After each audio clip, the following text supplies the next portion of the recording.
Putusan Mahkamah Agung MA yang menganulir vonis mati Ferdi Sambo menjadi penjara seumur hidup di kasus pembunuhan terhadap Brigadir Yosua Huta Barat mendapat kritikan sejumlah pihak. Salah satunya Profesor Dr. Haji Abdul Halik usai dikukuhkan sebagai Guru Besar Ilmu Politik Islam di Universitas Islam Negeri Sunan Ampel, Surabaya pada Kamis 10 Agustus 2023. Ia menyebut dari sisi keadilan tidak dibaca secara utuh oleh majelis hakim dalam mengambil keputusan terhadap kasasi yang diajukan Ferdi Sambo.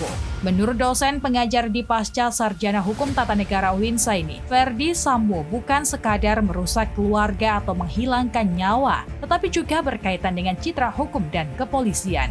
Dalam kasusnya, Ferdi Sambo divonis pidana mati di tingkat PN Jakarta Selatan, kemudian mengajukan banding atas vonis mati yang dijatuhkan. Profesor Abdul Halik menilai, dalam konteks keadilan, keputusan kasasi tersebut kurang mencerminkan keadilan sebagai prinsip dalam proses pengambilan keputusan. Putusan kasasi tersebut bagi Guru Besar ke-85 UINSA ini dapat menciderai citra baik hukum di mata masyarakat. Dirinya juga mengingatkan, keputusan pengadilan di tingkat pertama seringkali direduksi di tingkat banding dan kasasi. Bagi pria kelahiran Bondowoso ini, kejadian tersebut menjadi presiden buruk dalam dunia hukum. Meskipun demikian, dirinya menganggap persoalan tersebut sebagai kasus hukum murni dan tidak ada kaitannya dengan kepentingan politik.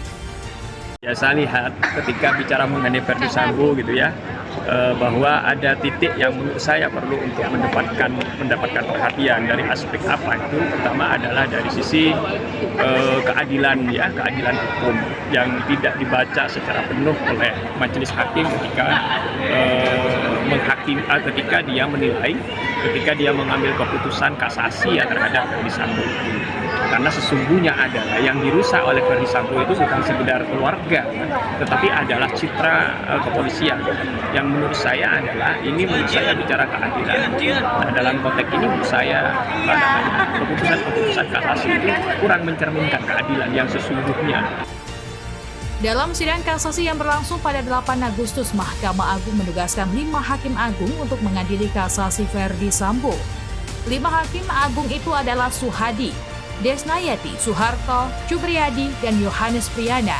Suhadi didapuk menjadi ketua majelis yang sehari-hari juga ketua muda MA bidang pidana. Terdapat 2 hakim yang melakukan dissenting opinion atau yang menolak kasasi Ferdi Sambo, yaitu Cubriyadi, dan anggota majelis ketiga yaitu Desnayati. Namun kedua hakim tersebut kalah suara dari 3 anggota majelis hakim lainnya, sehingga putusan hakim tetap memperbaiki putusan Ferdi Sambo dengan hukuman seumur hidup. Dari Surabaya, Zainullah melaporkan.